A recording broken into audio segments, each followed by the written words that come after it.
So hello everyone, ड्रामे में आगे दिखाया जाता है कि राजमहल पहुंचते ही जियांग को मालूम पड़ता है कि उसकी शादी फेंगी और शियान दोनों से फिक्स्ड हो चुकी है। जिसे सुनते ही हमारा जियांग अपनी मॉम से मिलने के लिए जाता है और वो भी शॉन्ग को लेके। यहाँ पर हमारा जियांग अपनी मॉम को समझाने की कोशिश करता है कि वो दोनों में से किसी को भी पसंद नहीं करता है, तो जियांग की मॉम जो है फोर्स ना करे जियांग को शादी करने के लिए। लेकिन हमारी जियांग की मॉम भी मानने वालों में से थोड़ी ना थी। उन्हें लग रहा होता है कि ये सब कुछ जियांग जो है शॉन के कहने पे कर रहा है, जिस वजह से हमारी जियांग की मॉम को गुस्सा आता है और वो अपनी स्टाफ को ऑर्डर देती है कि जोरदार जो है वो शॉन्ग को मारे। लेकिन इससे पहले कि हमारी शॉन्ग को चोट लग पाती कि तभी अचानक से जियांग शॉन्ग के सामने आ जाता है और सारी की सारी चोट जो है खुद खा लेता है। वेल, इस इंसिडेंट के बाद से हमारी शॉन्ग को काफी रोना आता है, क्योंकि उसकी वजह से पहले तो जियांग और जियांग की मॉम की लड़ाई हुई, वहीं पे दूसरी तरफ हमारी जियांग को काफी ज्यादा तेज जो है चोट भी लग गई। लेकिन यहाँ पर हमारा जियांग शॉन को ये कह के चुप करवा देता है कि उसे काफी ज्यादा खुशी मिलती है जब वो शॉन को प्रोटेक्ट करता है। वेल, अब थोड़ी देर जियांग के साथ बैठने के बाद हमारी शॉन्ग जो है जियांग को रेस्ट करने के लिए छोड़कर वहाँ से निकल जाती है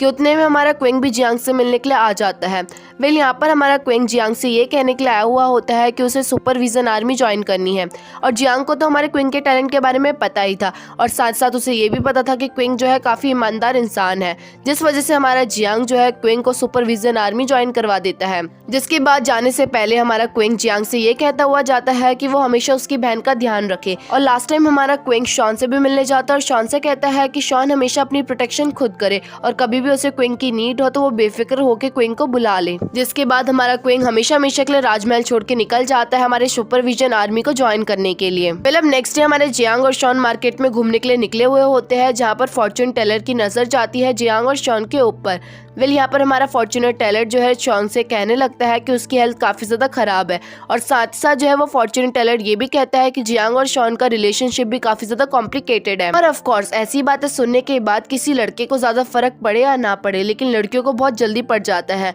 और इसी तरह से हमारी शॉन भी जो है ये बात सुनते ही उदास हो जाती है। लेकिन ऑफ कोर्स हमारा जियांग शॉन को उदास थोड़ा देख सकता था, जिस वजह से हमारा जियांग फॉर्चून टेलर को चुपचाप से पैसों की पोटली दिखाने लग जाता है, जिसे देखते ही हमारा फॉर्चून टेलर जो है जियांग और शॉन की तारीफ करना शुरू कर देता है, और साथ साथ कहता है कि इनका रिलेशनशिप काफी अच्छा चलने वाला है और सालों सालों तक चलने वाला है। और वेल, होना क्या था, ये बात सुनते ही हमारी शॉन के फेस में वापस से एक अच्छी सी स्माइल आ जाती है और दोनों के दोनों वहाँ से निकल जाते हैं, और जियांग वहाँ से जाने से पहले अपने पैसों की पोटली वहाँ पे फेंक के चले जाता है। वेल, अब वहीं पे दूसरी तरफ हमारी फेंगी राजमहल में वापस गई हुई होती है, लेकिन इस बार हमारी फेंगी जियांग से मिलने नहीं क्विंग से मिलने के लिए गई थी। लेकिन हमारी फेंगी को ये थोड़ा ना मालूम था कि क्विंग ने सुपरविजन आर्मी ज्वाइन कर ली है। जिसके बाद जैसे ये बात हमारी फेंगी को पता चलती है तो वो वहीं पे रोने लग जाती है, क्योंकि एक तो हमारे क्विंग ने जो है फेंगी को कुछ भी नहीं बताया था, और उल्टा हमारा क्विंग जो है फेंगी से बिना मिले निकल चुका था। साथ साथ हमारी फेंगी ने गिफ्ट के तौर पर क्विंग को एक रैबिट रखने के लिए कहा था, लेकिन इस बार हमारा क्विंग जो है बिना रैबिट के निकल चुका था, यानी कि उसने जो है फेंगी का दिया हुआ गिफ्ट फेंगी को वापस कर दिया था। वहीं पे दूसरी तरफ हमारे शान के ग्रैंडफादर जो है शान को समझा रहे होते हैं कि उसे किस तरह से जियांग से शादी करने के बाद रहना है, क्योंकि उन्हें ये भी मालूम था कि फेंगी की भी जियांग से ही शादी होने वाली है, और फेंगी जैसी चालाक लड़की के सामने हमारी शान नहीं टिक पाएगी। लेकिन यहाँ पर हमारे ग्रैंडफादर शान को कितना भी समझा ले, लेकिन वो जियांग से थोड़ा ना शादी करने वाली थी। शान को तो सिर्फ और सिर्फ डॉक्टर क्वी से ही शादी करनी थी, जिस वजह से हमारी शान चोरी छुपे डॉक्टर क्वी से मिलने के लिए गई हुई होती है, ये कहने के लिए कि उन दोनों को यहाँ से भाग के शादी कर लेनी चाहिए, अदरवाइज शान के ग्रैंडफादर उसकी शादी जो है जियांग से करवा देंगे, जो कि शान कभी भी बर्दाश्त नहीं कर पाएगी। वेल, ये बात पे हमारे डॉक्टर क्वी भी मान जाता है, लेकिन अभी हमारे डॉक्टर क्वी को पहले तो अपनी मॉम को यहाँ से छुड़वाना था, क्योंकि अगर डॉक्टर क्वी और शान अकेले में भाग गए तो उसकी मॉम का क्या होगा। जिसके बाद हमारी शान भी डॉक्टर क्वी की प्लान को मान लेती है और वेट करती है कि पहले हमारा डॉक्टर क्वी कब अपनी मॉम को छुड़वाएगा। वेल, वहीं पे दूसरी तरफ हमारी फेंगी को अपनी दासी के थ्रू पता चल चुका होता है कि क्विंग की ज्वाइनिंग किस एरिया में हुई है, जिस पर हमारी दासी शुरुआत में फेंगी से कहती है कि वो दोनों चले जाते हैं क्विंग से मिलने के लिए। लेकिन हमारी फेंगी गुस्से में होती है, जिस वजह से वो डिसाइड कर लेती है कि वो क्विंग से तो मिलने नहीं जाएगी। लेकिन वहीं पे दूसरी सीन में हमें दिखाया जाता है कि फेंगी फाइनली पहुंच जाती है क्विंग की लोकेशन में। वेल, वहां पर पहुंचने के बाद हमारी फेंगी अपनी दासी को ऑर्डर देती है कि वो सभी के सभी लोगों को जो है पानी पिलाए, क्योंकि वो काफी ज्यादा थक चुके होंगे। जिसके बाद सभी आर्मी मेंबर एक एक करके जो है पानी पीते हैं। लेकिन जैसे ही क्विंग की बारी आती है तो फेंगी अपनी दासी को ऑर्डर देती है कि वो इतने ही लोगों को पानी पिलाए, यानी कि एक तरह से हमारी फेंगी जो है क्विंग से बदला लेना चाहती थी। लेकिन खैर हमारे क्विंग को फेंगी से थोड़ा फर्क पड़ने वाला था। हमारा क्विंग तो शॉन को लाइक करता था, जिस वजह से जैसे ही फेंगी ये चीज नोटिस करती है कि क्विंग को कुछ भी फर्क नहीं पड़ रहा है तो फेंगी क्विंग को ऑर्डर देती है कि क्विंग जो है फेंगी को घर तक छोड़ के आए। लेकिन ऑफकोर्स हमारे क्विंग के पास अभी काफी ज्यादा काम था, तो वो कैसे फेंगी को घर तक छोड़ने जा सकता था। लेकिन यहाँ पर हमारे फेंगी के एक इशारे से हमारा क्विंग का जो बॉस होता है वो ये कह देता है कि क्विंग की छुट्टी हो गई है। अब इसके बाद क्विंग और फेंगी जो है निकल जाते हैं घर की तरफ, वो भी मार्केट के रास्ते से। और यहाँ पर हमारे मार्केट के रास्ते से जाते जाते जो है फेंगी और क्विंग को भी हमारा फॉर्च्यून टेलर देख लेता है। और गेस व्हाट, इस बार बिना पैसे लिए जो है हमारा फॉर्च्यून टेलर फेंगी और क्विंग को देख के कहने लग जाता है कि ये दोनों के दोनों कपल्स जो है एक दूसरे के लिए ही बने हुए हैं, और साथ साथ ये भी कहता है कि ये दोनों के दोनों साथ में काफी ज्यादा अच्छे लगेंगे। और ये बात सुनते ही हमारी फेंगी का खुशी का ठिकाना नहीं रहता है। वहीं पे दूसरी तरफ हमारा क्विंग ये बात सुनते ही थोड़ा सा ऑकवर्ड सा फील करता है, क्योंकि वो तो फेंगी के लिए कुछ भी फील ही नहीं करता। लेकिन शायद से हमारी फेंगी जो है अब क्विंग के लिए थोड़ा थोड़ा फीलिंग्स रखने लग गई है। वहीं पे दूसरी तरफ जियांग और शॉन लुओ को देखने के लिए गए हुए होते हैं, और यहाँ पर दोनों के दोनों काफी ज्यादा स्ट्रेस में थे, क्योंकि पहले तो लुओ जो है ठीक नहीं हो रखा था, और साथ साथ जो है इन लोगों को फेंची की लोकेशन भी नहीं पता थी। इन लोगों को अपने अंकल से भी डर होता है, क्योंकि जियांग के अंकल के पास एक स्पेशल काइंड का मैप था जिसमें कुछ ना कुछ तो सीक्रेट छुपा हुआ था, और साथ साथ जियांग के अंकल फेंची ढूंढने में भी लगे हुए थे। और गलती से भी जियांग के अंकल को फेंची मिल गई तो हो सकता है कि पूरे गाँव वालों को जो है मुसीबत का सामना करना पड़े। यहाँ पर बातों बातों में जियांग को ये मालूम पड़ता है कि शॉन अपने भाई के ठीक होते ही अपने गांव वापस चली जाएगी, क्योंकि बचपन से ही जो है हमारी शॉन लुओ के साथ गांव में रही है, और उसके बाद तो हमारा लुओ घायल हो चुका था और हमेशा हमेशा के लिए गायब हो चुका था, जिस वजह से हमारी शॉन चाहती थी कि एक बार उसका भाई ठीक हो जाए तो वो सारा का सारा टाइम जो है अपने भाई के साथ वापस से गाँव में स्पेंड करे। और ये बात सुनने के बाद हमारा जियांग चाहता था कि वो कैसे ना कैसे करके शॉन को जो है सरप्राइज दे और शॉन को और भी ज्यादा खुश कर सके, जिस वजह से हमारा जियांग डिसाइड करता है कि वो शॉन के गांव को और भी अच्छी तरह से कंस्ट्रक्ट करेगा, ताकि जब हमारे लुओ ठीक हो जाए तो शॉन जो है अपने अच्छे वाले गाँव में जा सके। इस प्लान के बारे में हमारा जियांग अपने सिर्फ और सिर्फ असिस्टेंट को बताता है और उसको वार्न करता है कि वो ये बात शॉन को जाके ना बताए। लेकिन हमारा जियांग का असिस्टेंट इतना ज़्यादा मुंहफट था कि वो कैसे ना कैसे करके शॉन को ये बात बता ही देता है। अब यहाँ पर हमारा जियांग का सरप्राइज नहीं रहा, क्योंकि वो शॉन को पता चल चुका है ऑलरेडी। लेकिन फिर भी हमारी शॉन जो है काफी ज्यादा खुश होती है कि जियांग इतनी ज्यादा मेहनत कर रहा है। अब प्लानिंग तो कोई भी कर ले, लेकिन मेन आ जाता है कंस्ट्रक्शन के काम की बारी, क्योंकि कंस्ट्रक्शन का काम करवाया जाएगा तो उसमें काफी ज्यादा पैसा भी लगेगा, जिस वजह से हमारा जियांग सब चीज को अच्छे से एनालाइज करता है और नेक्स्ट डे अपने डैड के सामने लेके आता है अपनी पेशकश। पर हमारा जियांग अपने डैड को अपनी सारी की सारी बातें बताता है और किस तरह से वो काम करेगा वो भी बताता है। और एज यूजुअल हमारे जियांग के अंकल इस चीज में टांग अड़ा ही देते हैं अपना। वो जियांग से कहने लगते हैं कि तुम अगर कंस्ट्रक्शन करवाओगे इधर का तो ऑब्वियस ही बात है तुम्हें काफी ज्यादा फंड की जरूरत होगी, और अभी हमारे पास इतना ज्यादा पैसा नहीं है। जिस पर हमारा जियांग सभी लोगों से कहता है कि सभी लोग थोड़ा थोड़ा भी पैसा देंगे ना तो हमारा कंस्ट्रक्शन का काम आराम से हो जाएगा। लेकिन ऑफकोर्स हमारा जियांग का अंकल काफी ज्यादा लालची था, तो वो सिर्फ और सिर्फ जो है अपनी 1 मंथ की सैलरी ही जियांग को देता है। और जब जियांग के अंकल ही जो है पैसे नहीं दे रहे इतनी ज्यादा, तो जिस वजह से जो है जियांग के अंकल के अंडर जो काम कर रहे थे वर्कर्स, वो भी जियांग को कुछ भी मदद नहीं करते हैं। यहाँ पर साथ साथ ग्रैंडफादर भी जियांग की हेल्प करते हैं और अपने रिटायरमेंट में लिए हुए घर को जियांग को सौंप देते हैं। ऑफ कोर्स यहाँ पे ग्रैंडफादर जो है जियांग की हेल्प नहीं करना चाहते थे, लेकिन उन्होंने इसलिए हेल्प करी ताकि वो जियांग के अंकल से कंपटीशन लगा सके, क्योंकि ग्रैंडफादर की पोती की शादी और जियांग के अंकल की बेटी की शादी जो है जियांग से ही होने वाली है। अब अंकल और ग्रैंडफादर से पैसे लेने के बाद जियांग अपने फादर के पास जाता है ताकि उनसे भी वो मदद ले सके, लेकिन जियांग के फादर यहाँ पर जियांग की थोड़ी सी भी हेल्प नहीं करते हैं। वो जियांग को ये कहते हैं कि तुम जो काम कर रहे हो वो काफी ज्यादा मेहनत का काम है, तो मैं तुम्हें फाइनेंशियली तो सपोर्ट नहीं करूंगा, लेकिन तुम्हें मैं मेंटली पूरा सपोर्ट करूंगा। जिसके बाद जियांग के फादर जियांग को ऑर्डर देते हैं कि वो तुरंत ही अपनी मदर से मिलके आए, क्योंकि पिछली बार हमारे जियांग के गलत बिहेव की वजह से जियांग की मॉम की तबीयत थोड़ी खराब हो चुकी है। वहीं पे दूसरी तरफ जियांग की मॉम आराम से बैठी हुई थी और डॉक्टर क्वी की मॉम जो है जियांग की मॉम को मेडिसिन पिलाने में लगी थी। कितने में वहाँ पर डॉक्टर क्वी आ जाता है और जिस वजह से हमारी जियांग की मॉम कटोरी में ही वो सारी की सारी सूप जो है स्प्लिट कर देती है। और ऐसा नहीं है कि जियांग की मॉम सिर्फ और सिर्फ डॉक्टर क्वी की मॉम के साथ ही बुरा बर्ताव करती है,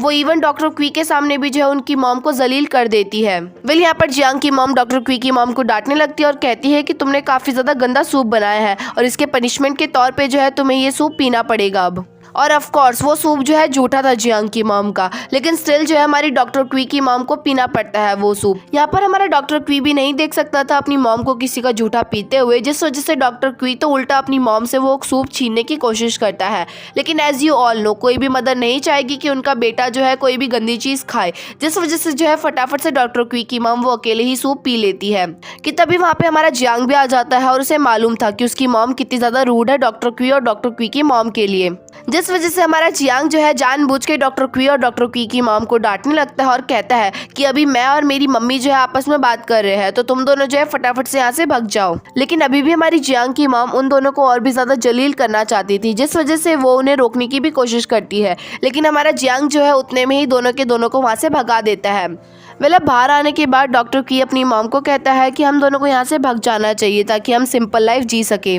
लेकिन डॉक्टर क्वी की मॉम इस काम के लिए साफ साफ डॉक्टर क्वी को मना कर देती है और कहती है कि वो सिर्फ और सिर्फ डॉक्टर क्वी का भला चाहती है, अगर उनका बेटा खुश है तो मैं भी खुश हूँ। मतलब अपनी मॉम से मिलने के बाद डॉक्टर क्वी जियांग से मिलने जाता है और जियांग से थैंक यू कहता है, क्योंकि जियांग की हेल्प की वजह से जो है डॉक्टर क्वी और डॉक्टर क्वी की मॉम वहाँ से निकल सके। जिसके बाद हमारा जियांग डॉक्टर क्वी से कंस्ट्रक्शन के काम में मदद मांगता है, लेकिन हमारा डॉक्टर क्वी स्टार्टिंग में मना कर देता है और कहता है कि मैं वैसे भी नॉर्मल सा डॉक्टर हूँ, तो मैं तुम्हें कंस्ट्रक्शन के काम में कैसे हेल्प कर सकता हूँ। जिसके बाद हमारा जियांग समझाता है डॉक्टर क्वी को कि तुम्हें भी स्ट्रांग बनना पड़ेगा, अगर तुम मेरी हेल्प करोगे तो तुम भी इसी तरह से जो है स्ट्रांग बन पाओगे, ताकि आगे चल के जो है तुम अपने लव वंस को भी प्रोटेक्ट कर पाओ। साथ साथ हमारा जियांग डॉक्टर क्वी को ये भी एश्योर करता है कि वो कभी भी हमारी नांग गोंग से और साथ साथ फेंगी से शादी नहीं करेगा, क्योंकि वो सिर्फ और सिर्फ शॉन्ग को लाइक करता है। साथ साथ बात करते करते हमारा जियांग डॉक्टर क्वी से ये भी कह देता है कि वो सिर्फ और सिर्फ अपने अंकल की वजह से परेशान है, क्योंकि सभी लोग जो है उनके अंकल की बात मानते हैं, जिस वजह से जो है कोई भी जियांग को फंड नहीं दे रहा है। मतलब जियांग की इतनी सारी बातें सुनने के बाद हमारा डॉक्टर क्वी भी काफी ज्यादा मोटिवेटेड हो जाता है,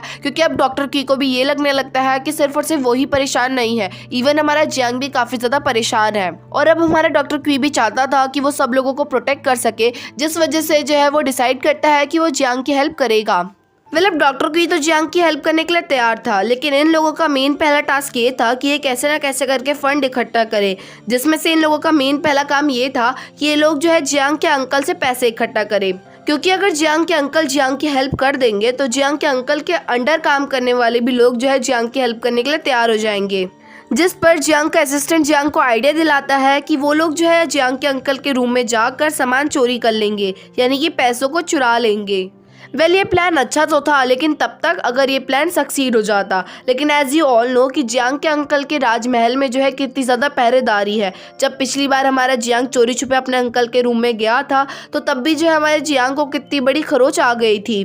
जिस वजह से अचानक से हमारी शॉन को एक आइडिया आता है और यहीं पे ये सीन कट हो जाता है। मतलब जिसके बाद हमें सीन में आगे दिखाया जाता है कि जियांग और शॉन जो है अपने अंकल से मिलने के लिए गए हुए होते हैं, जहाँ पर हमारा जियांग शॉन को ऑर्डर देता है कि वो फटाफट से फेंगी को लाए हुए गिफ्ट्स देके आ जाए। जिसके बाद हमारा जियांग अपने अंकल को अपना बनाया हुआ पोस्टर दिखाता है, जिस पर सबसे ऊपर जो है हमारे जियांग ने अपने अंकल का ही नाम लिखा था लीडरशिप में, यानी कि हमारे जियांग के अंकल जो है इस कंस्ट्रक्शन के काम में लीडर बने हुए हैं। लेकिन जियांग के अंकल को ये प्लान जियांग का बिल्कुल भी अच्छा नहीं लगता है, क्योंकि जियांग के अंकल भले ही लीडर बन चुके हैं, लेकिन कंट्रीब्यूशन के नाम पे सिर्फ और सिर्फ जियांग के अंकल ने 100 लियांग ही दिए हैं जियांग को। और लोगों को जब ये पता चलेगा कि जियांग के अंकल ने इतनी कम रकम दी है, तो ऑब्वियस सी बात है जियांग के अंकल की तारीफ की जगह बुराई होने लग जाएगी। जिस पर हमारा जियांग अपने अंकल को समझाता है कि वैसे भी आप तो लोगों को पैसे डोनेट करते रहते हो, तो आप पहले से ही नेक इंसान हो, तो यहाँ पे आप 100 लियांग भी दे रहे हो तो उसमें भी कुछ नहीं जाता है। वेल ये सब कुछ चल ही रहा था कि तभी अचानक से वहाँ पे फेंगी आ जाती है और जियांग से पूछने लगती है कि वो यहाँ पे क्या कर रहा है। और यहीं पे हमारे जियांग का प्लान हो जाता है स्पॉइल।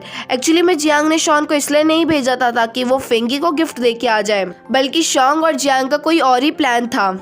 और जब जियांग के अंकल अपनी बेटी को उधर ही पास में देखते हैं, तो वो तुरंत ही अपने असिस्टेंट को ऑर्डर देते हैं कि वो फटाफट से शॉन को ढूंढ के लेके आए, क्योंकि वो इतने बड़े महल में कहीं गुम ना हो गई हो। खैर हम सीन में वापस आते हैं। यहाँ पर हमारी फिंगी को जब मालूम पड़ता है कि उसके फादर ने सिर्फ और सिर्फ 100 लियांग का ही कॉन्ट्रीब्यूशन करा है, तो फिंगी अपने फादर की वहीं पर बेइज्जती मारने लगती है और कहती है कि मेरे फादर तो उल्टा 100 लियांग सिर्फ और सिर्फ मंथली अपने फेस प्रोडक्ट खरीदने में ही लगा देते हैं।